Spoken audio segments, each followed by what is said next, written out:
First Peter, John started us a couple weeks ago. We're still in chapter 1. We're going to take our time working through this book. And First Peter is one of my favorite books. It has meant a lot to me over the years as I have read it. It's been so impactful. It really connects to James where we were. James is practical. James is a lot of, you read and you duck because there's so much practical truth that's directly to the heart of things. And the book of First Peter, written by Peter, is very practical as well. It addresses real life issues. And one of the issues that we're really going to talk about this morning that Peter is so prominent in his addressing of is the idea of suffering. And what does it mean to suffer? How do we suffer? Because Peter is writing this letter to a group of Christians that have been scattered throughout the country where they are, to different countries. They've been pushed out of Jerusalem. They've been pushed out of Israel, and they're in foreign lands. They're sojourners. They're exiles. They are transitioning from one home to the next. And Peter is writing this to them, encouraging them, this is how we handle, this is how suffering is. And it's practical, and sometimes it's hard, because who wants to talk about suffering? Who wants to address this? But it's necessary that we do it. Because I talked about this 3 weeks ago. Suffering is something that's a part of our lives. If you haven't had it, you will. And I don't think there's anyone here who can't look back and has found some moment in their life where they have suffered.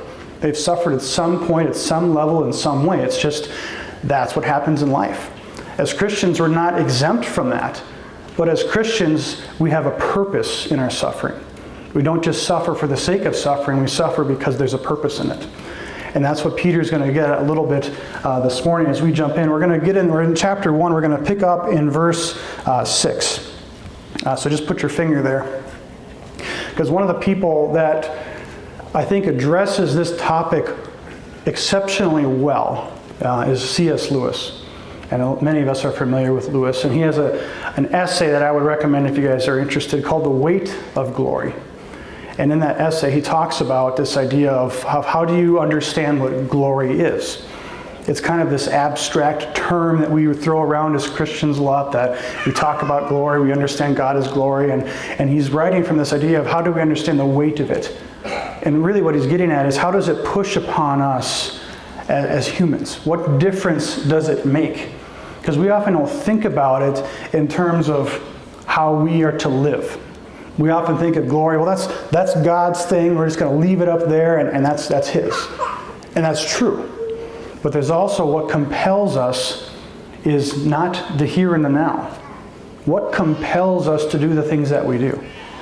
It's kind of an odd question. What things do you desire that aren't just in the now, that aren't just in the near future?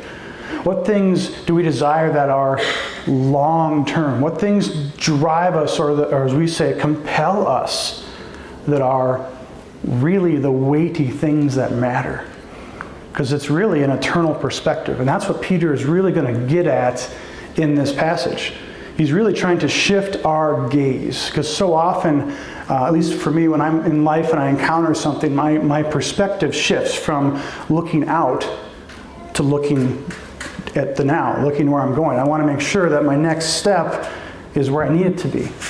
And the reality is when you're taught to run, when you're taught to any kind of athletic ability, you're taught to look out to where you're going. But yet the world presses upon us, and we're taught, and we tend to look down to where we're going next. And it distracts us from the greater picture, from the greater idea. Because we serve a God who is not just the God of the now. He's not just the God of the now, He's the God of the future. And He holds not just the now, but He holds the now and the future in His hand.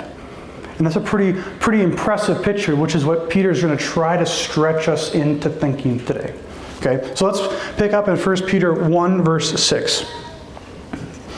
In this you rejoice, though now for a little while, if necessary, you have been grieved by various trials, so that the tested genuineness of your faith, more precious than gold that perishes, though it is tested by fire, may be found to result in the praise and glory and honor at the revelation of Jesus Christ.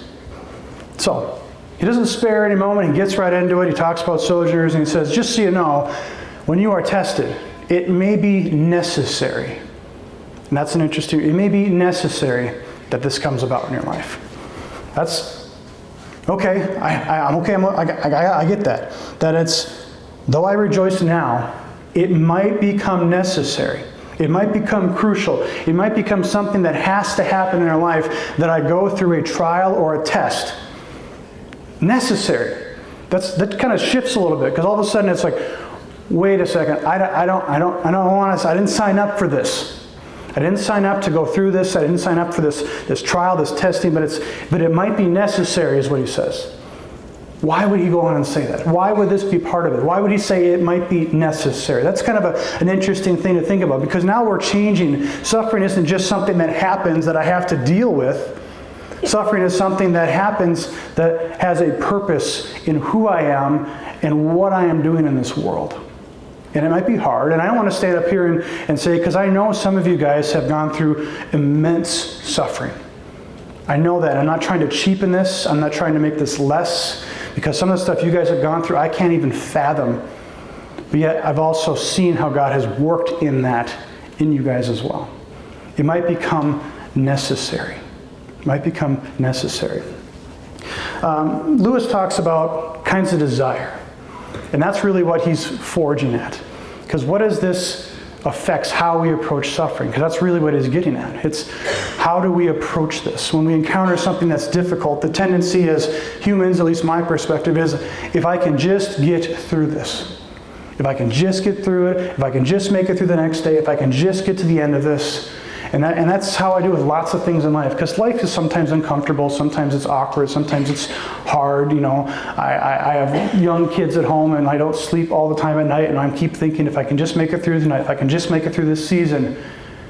And then for those of you guys who've been through seasons have told me, all of a sudden you look back and you'd say, I would trade it to go back, to enjoy the season that we're in, even though it might be hard, it might be uncomfortable.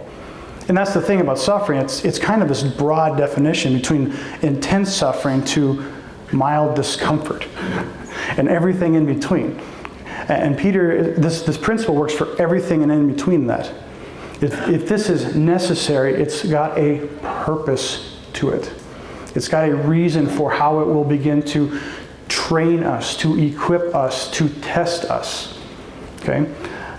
Lewis talks about desire, and how do I desire things of eternity? Because I think I desire the things of eternity. I think I desire the right things. I know that I want to desire the things of forever and ever. I want my perspective to be something of heaven, but I know that oftentimes I get distracted by the here and the now. That if I can just make it through, the survival piece. But really what he's addressing is do I desire to make it through? Is my desire to just survive, or is my desire to thrive? Is my desire to honor Jesus with whatever comes my way? Or is my desire to make it through, and as I make it through, to give Jesus the glory wherever I can in the moments I can? Because there's a little bit of difference. And Lewis talks about 3 different instances of desire. And here's what he gets at. He talks about one about there's a improper desire, a not right desire, where it would be something to like where a woman marries a man for his money, is what he gives the example of. That's not a good desire. It's not a good reason to get married. Just as we encounter suffering, just if I can just make it through this, and if I can just survive, then it'll be just okay, which is not the right kind of desire. In the same kind of way, there's also a proper desire. Whereas a woman marries a man for love, is what he uses the example of. It's a good reason. It's a proper reason. It's something that we do. It's a correct desire that we have for life. But then he gives this kind of third category, this third kind of category where it's a desire that we have to do it because we know we ought to do it. And as we do what we know we ought to do, we find out that in the oughtness of doing it, I don't know if that's a word or not, but just bear with me, we learn to love what we ought to do. He talks about the example of learning a language. Something that no one really, in the joy of doing it, it's difficult. It can be hard. It can be challenging. But the end result is you have a mastery of another language. And along the way, he learns that he doesn't just hate the homework. He learns to love the language itself. And this is the kind of desire, this is the kind of longing that Peter is getting at with eternity. We often think, I want eternity. I want to be there for heaven. We want the joy of heaven now, which is a good desire. It's a proper desire. But at the same time, sometimes we don't want all the things that come with it in life, the suffering that happens to go with it, and that sufferings that not just that can throw us one way or the other, but can also begin to slowly change us. Not that we will love suffering, that's not what I'm getting at, but we will love the way that we go through it. Does that make sense? No? Okay, we'll keep going then anyways. Either way, we're going to keep going.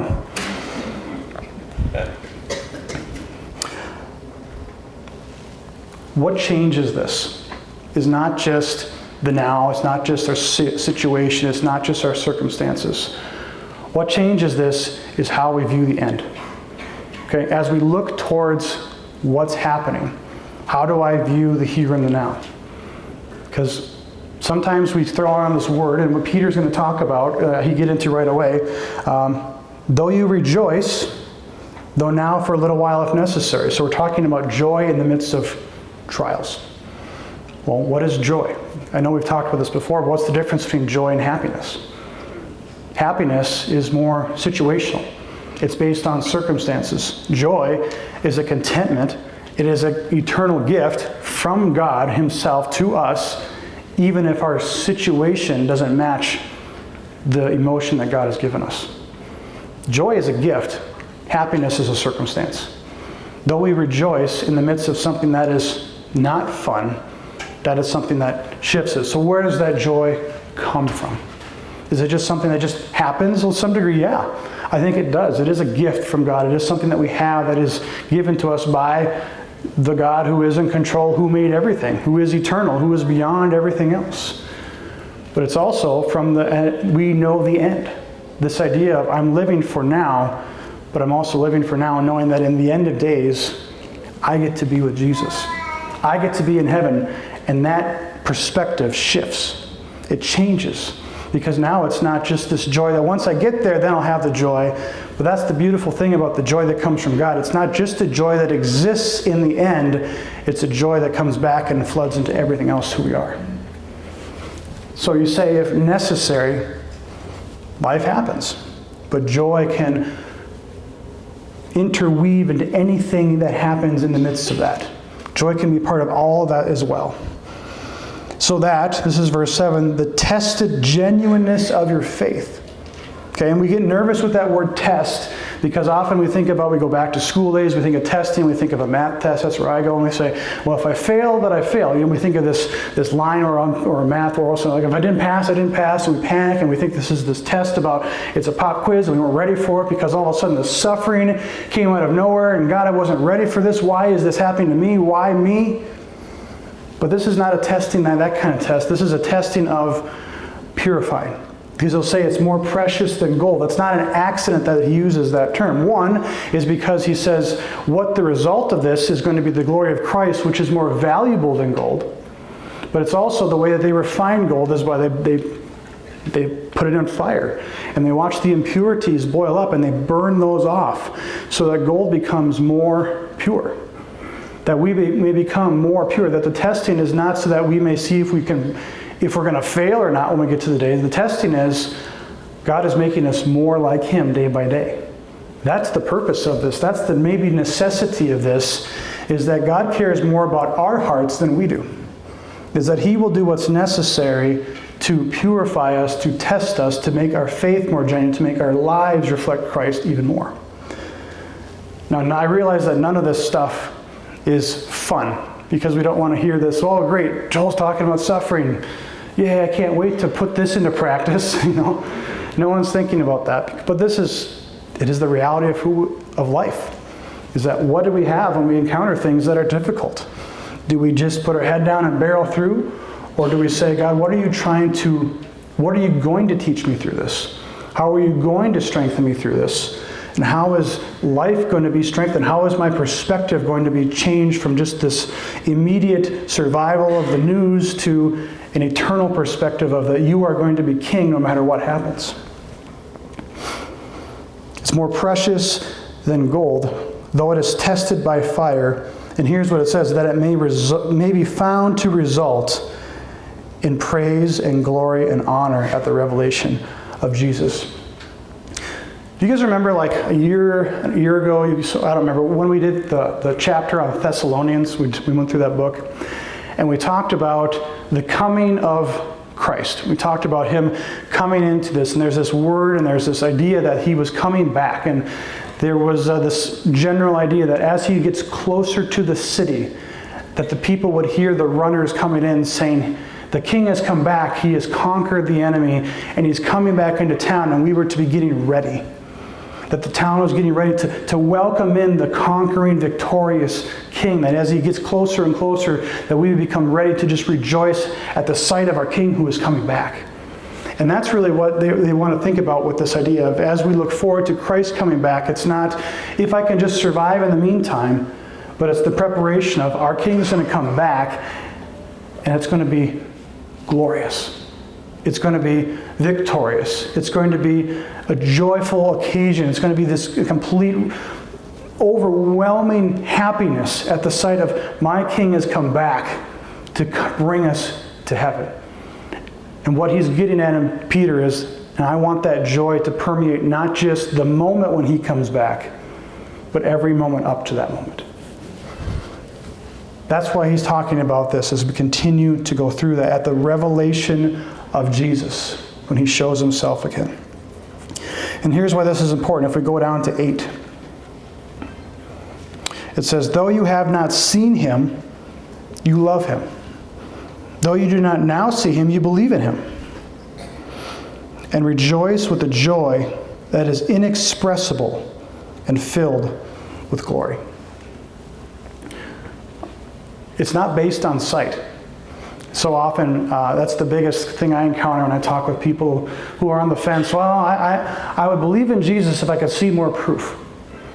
Well, what do you mean you need to see more proof? And we can point out things that you can see, things that you have seen that God has done. But that's not where it's based. It's not based in our sight. It's not based even in our feelings. It's not based in just our experiences. Faith is based on the idea of, is Christ faithful to what he says he's going to do? Now, there's a difference between belief and sight. Belief is, I believe that God is able. I believe that God is capable. That's the mental capacity that, yes, I know that God does. He can do what he says he does. Faith is the pushing on and saying, do you actually believe that he'll do it when the time is necessary? That's where faith becomes crucial. Even though you have not seen him, you love him. Even though we don't have his comprehension, I don't see God face to face as I see my wife every single day, my love for him continues to abound. My love for him continues to grow because I see his work in my life, even though I may not see him face to face. Because there is this rumor, and where Peter, I'm sure, is addressing, because there's lots of people like the disciples who walked with Jesus day by day. And they see these great apostles who are walking with Jesus, and they're able to encounter suffering. And now we get these second-generation Christians who haven't necessarily walked with Jesus face to face as the apostles did. And they're saying, but I don't have the same relationship that you do. You don't understand because you have this great relationship. I'm just here. I'm just trying to survive with a secondary idea. And Peter's saying, no, that's not what we need to look at. That's not how this goes. You have the same Spirit of Christ in you as they did. And we have the same Spirit of Christ in us as they did. Even though we may not see him, we love him. Though you do not now see him, you believe in him, and we rejoice with the joy. We've come back to this idea of joy again and again and again, and I love the way he puts it, a joy that is inexpressible, which is kind of a funny way to put it. How do you express something you can't express? How do you talk about something you can't describe? Oftentimes, I feel like that's the plight of all worship leaders, isn't it? To try to glorify the God who we can't describe, but yet I have to find words to describe him. How do I talk about the joy that I can't necessarily express to you that is overwhelmingly a part of who I am? In the midst of all suffering, Peter says, but you rejoice with a joy that is inexpressible. What does that inevitably point to? It points to a joy that comes not from something I have made. It is not from a joy that I have found in something that is a part of this world. It is not from a joy that is a part of something that is man-made or constructed or manufactured. It comes from a joy that is from someone that is indescribable, from something that is eternal, from something that is beyond our comprehension in this time. That even in the midst of a trial, and I've had this experience, I think of that verse where it says that you will have the peace that passes understanding. I often compare it with the verse that the joy that you have that is inexpressible. It's a gift that we get in the moment from the divine God, from himself to us, that we have that we can't comprehend why, but it's there. In the midst of something difficult, in the midst of something hard, there are those moments of absolute peace. It's almost surreal, of absolute joy, even though it doesn't make sense. Of absolute wonderful, because God is who he says he is, even though the world and my situation doesn't seem to match what I feel. Because that's God's love to us. And hence why I love him, even though I don't see him. He's working in me. He's working in me.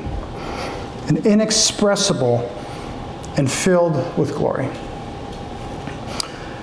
And here's why he talks about this. Again, he's going back to this long-term perspective. What is he shifting from? It's not the here and the now. It's not the looking down. It's the long term. The long term. What do we desire? Do I desire something proper or improper? Or do I desire to grow in what is uncomfortable, that he will change my perspective? We're filled with glory because in verse 9 it says, you are obtaining the outcome of your faith, the salvation of your souls.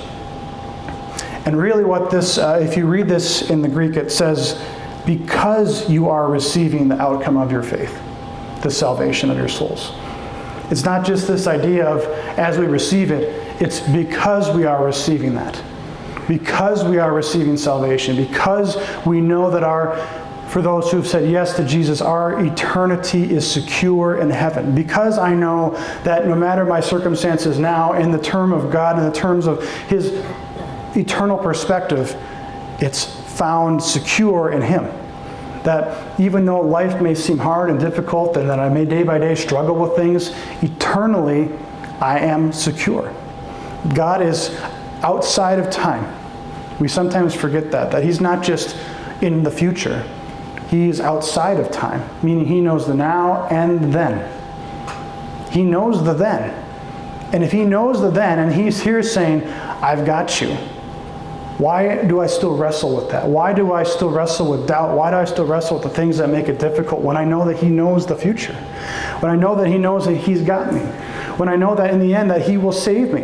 That my soul will be found in heaven? That I know my life will be found joyful in him forever? It's the joy of the future that's impacting the joy of me now. Even though that may seem totally kind of, honest, trippy, it's what changes who we are. Because I know that in the end, God wins. And in the now, God wins because I know the end. Because I am obtaining this, because I am getting this, this is beginning to shift how I look at life. It's not just make it through. It's not just, can I bear the burden now? Can I get through? And then there may be points in time right now where that's all we can do. But as we begin to work through that, we see the joy that God is teaching us through that. And it's hard in the moment. I'm not going to lie. I'm going to look back at times in my life when I've gone through suffering, when I've gone through stuff that's been hard, when I've gone through questions of why is this going on? Why is this happening? I don't understand the reason for this. I'm going to hang on to what I know is true, even in the midst of it. It doesn't seem true. But I'm going to hang on to it because it's all that I have. That's the moment when I have felt the most secure, because that's what I'm left with. And what I'm left with, I have found to be constantly right. What I'm left with, I'm found to be constantly the giving of my satisfaction, the giving of my foundation for what I'm based upon. Every situation I go through where I'm just left with a piece of, I'm either going to hang on to what God has given me or what God has left, or I'm going to let it go and say, I guess I just don't know. When I've hung on to that, and I come through and I look back, it gets stronger and it gets easier.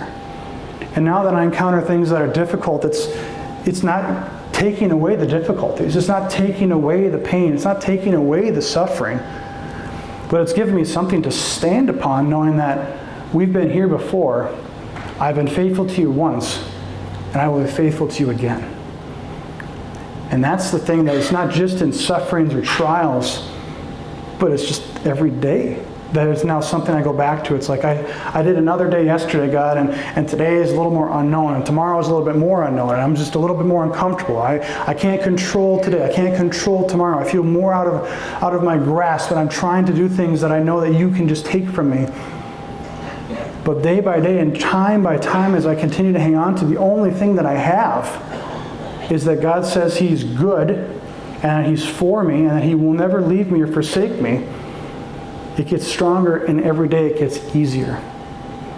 Because God continues to prove Himself real, to prove Himself true. This is where Peter kind of closes out. 10 through 12. It says, concerning this salvation, the prophets who prophesied about the grace that was to be yours, which he's talking about all the Old Testament prophets. A number of years ago, we did a sermon series on the prophets, and all of those names that are really hard to pronounce, that's what he's talking about. Concerning that salvation, the grace that was to be yours, they searched and inquired carefully, inquiring what person or time the Spirit of Christ in them was indicating when He predicted the sufferings of Christ and the subsequent glories. It was revealed to them that they were serving not themselves, but you, in the things that have now been announced to you through those who preach the good news to you by the Holy Spirit, sent from heaven, things into which angels long to look. So Peter's going back. All of those Old Testament prophets that were talking about, look for the Messiah. Look for the one who's coming. Look for the one who's going to save you. Look for this time. Look for Christ. He's saying, one is that we are happily on the other side of this. We know who the Messiah is. We know who the Savior is. We don't have to wait for God to come through in His moment of who's going to be the Savior. We're constantly waiting. For thousands of years, they were looking for someone to come to save them from their suffering. And now on the other side of the cross, I know His name is Jesus. I know He's the one who came. I know He's the one who has done this. All of these things the prophets are pointing to, saying this is the grace that you are looking for. In the midst of whatever is happening in life, this is the one who you want. This is the one who you've been waiting for. This is the one for hundreds and hundreds of generations have been looking to. Where is the Messiah? And now we know who He is. They've been waiting, it says, for what person or what time. They didn't know. No one knew what time. No one knew it, but they continued the Bible to point to there is coming a king. There is coming a God in flesh. There is coming someone who is not just going to save us from our situation. No, it is far greater than God saving us from our circumstances. It's God saving us from an eternity, an eternal death. It's far greater than the situations of the right now. It's the situation of the forever. God says, I didn't come to save you from your current situations of difficulties. I came to save your heart from the plight of sin. I came to take care of the greatest need to bring you into the greatest kingdom. He's come, and this is what I think is so phenomenal. And Mary, why don't you guys make your way up here as this last thing, which I think is just a phenomenal. Did you catch that last phrase? And it says, the things in which angels long to look. The things into which angels long to look. What are they talking about? They're talking about the things that we experience salvation. The things into which angels long to look upon is the grace and the redemption that we have in Christ. There is no reconciliation for angels. For those who have fallen, they're doomed. But angels long to look upon the wonderful glories that come in redemption, that come in salvation, that come in the grace that God gives us every single day. They long to look at it. They long to know these things. They can see it, but they can't experience it. And I know it seems so cliche to say, oh man, we get to experience the suffering so we can have the joy of the salvation. But the eternal hosts of heaven, whose job it is to praise God, say, I want to look at that. I want to experience that as we do. That's an eternal joy. That angels who are eternal themselves want to see, I want to see how you experience the encountering of joy and grace for the first time. The joy that has been talked about for thousands of years comes to us and we experience it. Angels want to see that. And we're just like, oh yeah, I prayed a prayer once, I'm good. Angels long to see that. That is a valuable gift that we have, yet so often we're just like, yep, it's just part of my life. And it is, but it's so much more than that as well.